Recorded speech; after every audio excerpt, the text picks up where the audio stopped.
Bugs, if you have not already done so, please remember to like, share the Facebook, and subscribe, because it is so important to my success here on the YouTube.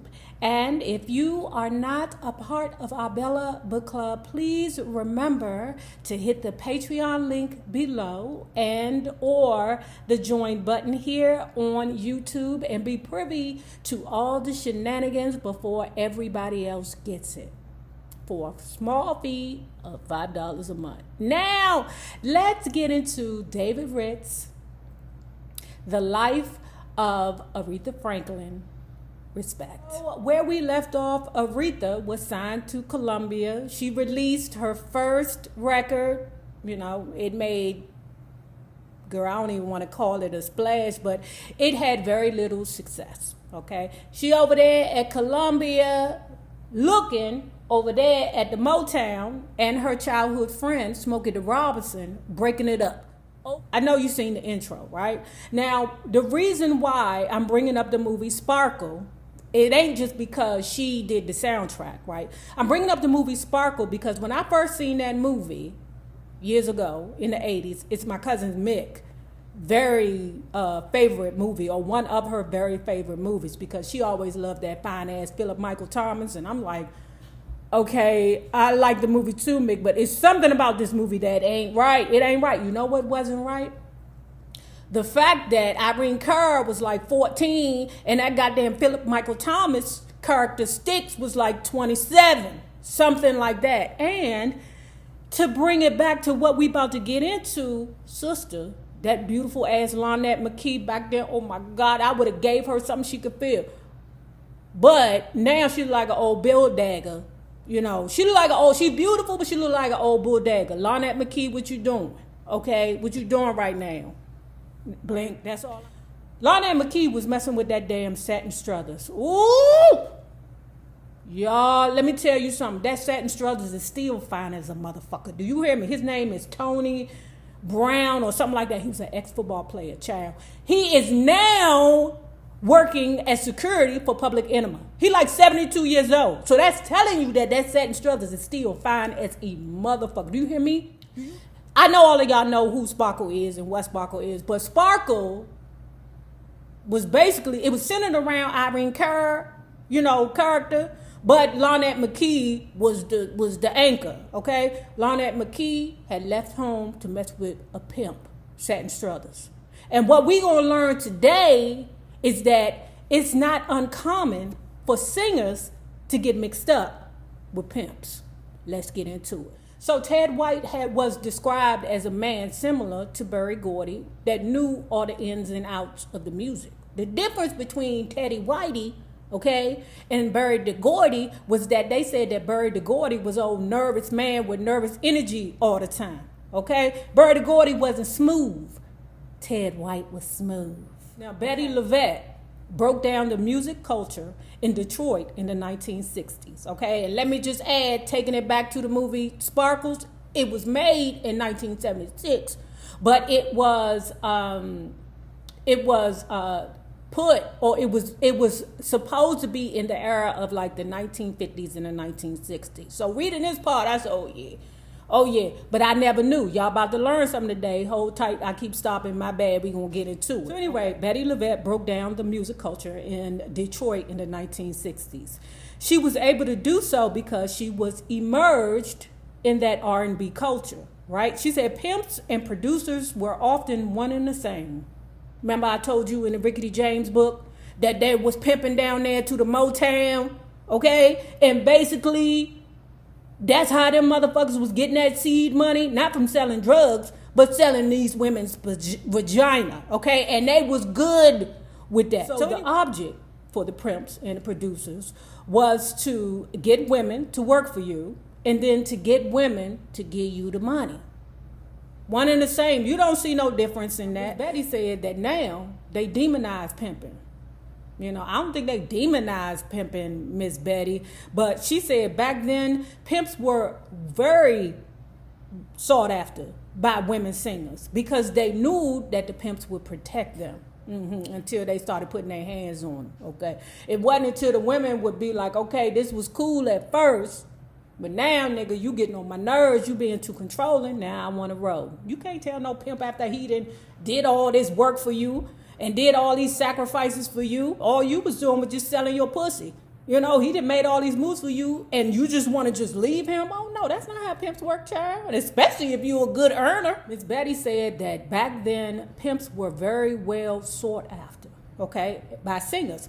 Because they knew that them pimps would protect you and put you where you needed to be. Now, Betty said she knew that she wasn't the high-class looking lady, you know, that them pimps wanted, okay? But she was happy that one of them decided to step in and take her up under his wing. Now, getting back to Berry Gordy's wife said that Berry Gordy was bad at pimping women, but he was excellent at pimping singers. Betty called him the gentleman pimp.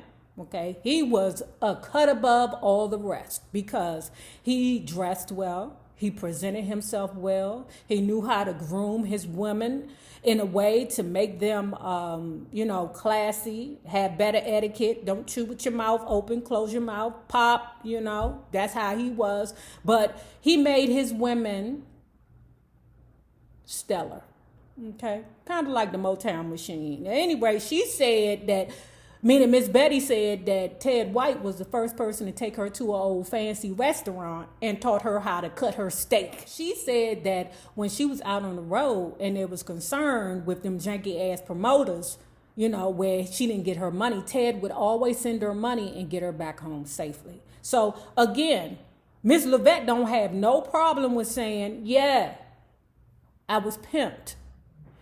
Yeah, Ted White was a music man who was a pimp, and so was Berry Gordy. Now, Miss Betty says she met Ted White in 1963. Yes, 2 years after he married Aretha Franklin, okay? That didn't stop him. His marriage didn't stop him from still pimping.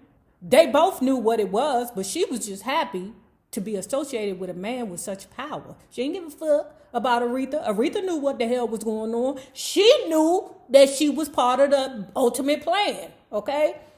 Etta James had told Miss Betty previously that her boyfriend, Harvey Fuqua, had told her that Ted White was the slickest pimp in Detroit. Etta also told Miss Betty that she wasn't surprised that Aretha had dedicated or had decided to marry Ted. Lots of singers, like Billie Holiday. Wait a minute, y'all trying to tell me that my Louis McKay was a pimp? Is that what you niggas telling me right now? That my Louis McKay, the character that the D. Williams portrayed in Lady Sings the Blues was a pimp? But I could see it. At first they said he was a numbers runner in Lady Sings the Blues, but do I think he was pimping? Yes. Answer yes, I do. But anyway, singers like Billie Holiday and Sarah Vaughan sought out pimps for boyfriend, husband, managers. Miss Betty continued to say that part of the allure of pimps was that they got us paid. Fucking paid. In the 50s and 60s. They all were young girls looking to make it. Again, Miss Betty said, listen, say what you want to about these niggas, but without them, we wouldn't have got nothing. Now, according to Aretha's sisters, Irma, she was responsible for introducing Teddy Pimpy Whitey. I like that. Pimpy Teddy Pimpy. Okay? So anyway, she was the one who introduced Aretha to Teddy Pimpy. Okay? And she took full, hey, it was me. I did it. I'm like, girl, why are you so excited to tell everybody that you introduced that pimping motherfucker to her? Irma says that she knew Ted because he had been to the house several times. Don't forget that Teddy Pimpy Whitey, was there in their house previously when Aretha Franklin was a child sitting at the top of the steps watching Ted White get his inebriated girlfriend, Dinah Washington, the fuck up out of there because she was acting a whole fool. She's supposed to be doing the concert, but she was inebriated so bad that he had to drag her ass up out of there. Now, Irma said that he was a fixed feature in the club scene, and she knew his ass from being at the house previously with CL Smoothie. Okay, now Aretha and CL Smooth had been fighting over management. Now, because Ted White was here, that changed the entire dynamic of ReRe and her father. Okay, her father was the person that she went to for help, advice, and support. Okay, the problem was that her father was getting heavy into the civil rights movement and really just didn't have the time to give to Aretha Franklin anymore. So, and plus, Irma said that Aretha was lunching then. She was going through her rebellious stage. And around 18, when she married Teddy Pimpy, okay, is when she became very rebellious against her father. She was basically, she resented him for not being totally vested into her career anymore. And how I'm going to pay you is I'm going to get married to this pimp. So Irma says that pretty much Aretha's early career was about the struggle between management between two men, CL Smoothie and Teddy Pimpy. The problem for CL Smooth was that even if he wanted, he couldn't intervene in regards to his daughter, okay? Because him and Martin Luther King are very good friends now, and they're spiritual allies. So, his mission is no longer to just, preach to his congregation. His mission now is to support the civil rights movement. Let me take this back. Now, don't forget, when Aretha Franklin was younger, she had fell for a dude who was working with Martin Luther King, or eventually worked for Martin Luther King, okay? He was definitely much, much older than her. And then again, we have CL Smoothie, who has his, his proclivities for the young people too. So I'm like, wait a minute, Dr. Martin Luther King. Wait a minute, sir. You're very well aware of these men and what they were doing. Okay, I'm just like, it's really eye-opening to me to see how these men that were much older sought after women that were much, much younger, like preteen women, okay? And Dr. Martin Luther King rocked with that. Luckily, we didn't have the internet then, because if we had the internet then and it was known that Martin Luther King was dealing with men that had proclivities for young women, we wouldn't have had the same respect for him. Y'all would have tore his ass down, okay? I would have tore his ass down too, but still, it just, I don't know, just all this just make me think just differently after reading this, CL Smooth tried to convince ReRe to stay with Joe King. That was the female manager that she had got with earlier in New York, right?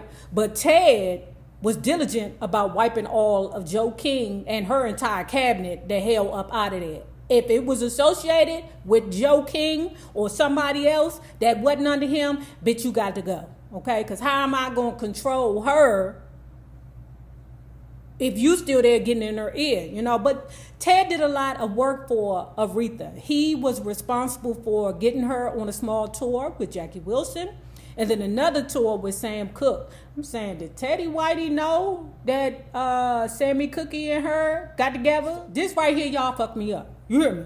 I mean, fuck me up. Fuck me up. Ted White was able to fund Aretha Franklin's career in the beginning because he had this bad bitch, okay? He called her an exceptional earner, okay? She was a spectacular earner. And he would take her money and put it into Aretha. You say, what, Nate? Yes, let me break it down for you. He was taking her money and spending it on Aretha. Okay?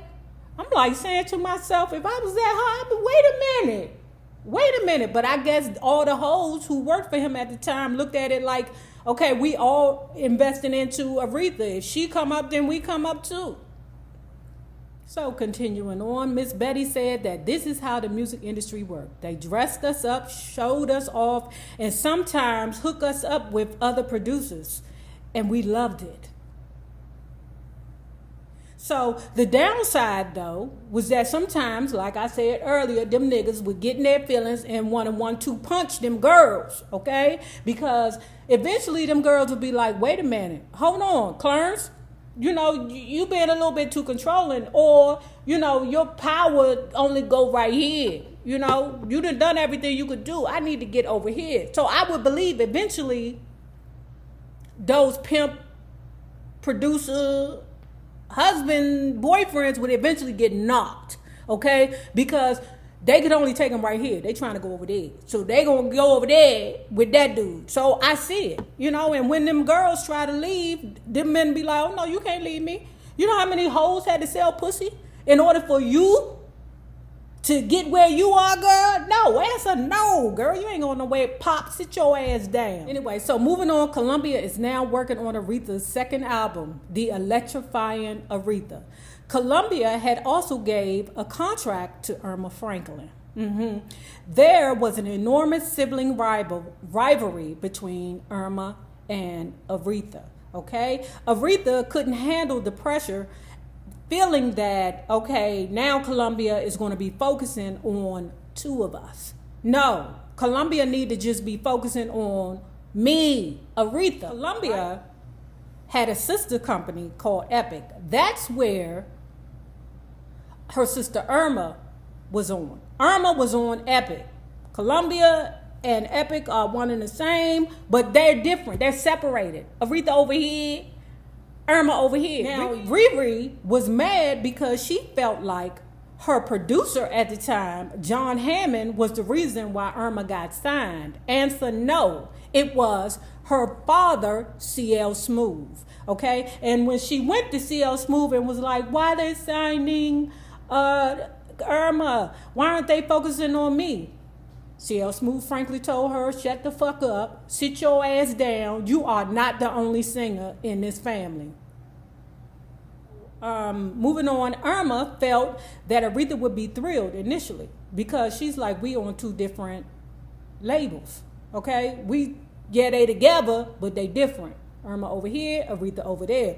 But because Aretha has to have the attention. And I'm like, wait a minute, isn't Curl in the baby girl? Why the hell is Aretha such a damn trip? Aretha is a piece of work, y'all. She is a piece of work. She is very, very, very insecure. You know, just from reading this book, that girl cannot take any type of challenge or competition at all, especially from your sister. If it's your sister, you're supposed to feel like, go sister, go get them. Break it up, sister. Do what you need to do over there on Epic, but don't bring your ass back over here to Columbia, okay? Didn't matter. She still was in her feelings that they are working on two Franklins, and she worried about, okay, I'm over here, I've been working, but I'm not breaking it up. I'm not getting no traction. Suppose Irma get more action before me. That's what she was worried about. So Irma says she moved to New York when her first single on Epic, Hello Again, was released. The single did fairly well. She got some small gigs and performed at local clubs where she would hang out with friends like Miss Betty LaVette and Esther Phillips, who had a heavy drug addiction at that time. Okay, she said at that time the R&B circuit was heavy into drugs, and all of the Franklin children indulged. Now, if you have not already done so, please remember to like, share, and subscribe because it is so important to my success here on the YouTube. And remember this, the same people that you meet on the way up will always be the same people that you meet on the way down. My naysayers, my patron loves you, babies. Have a good one.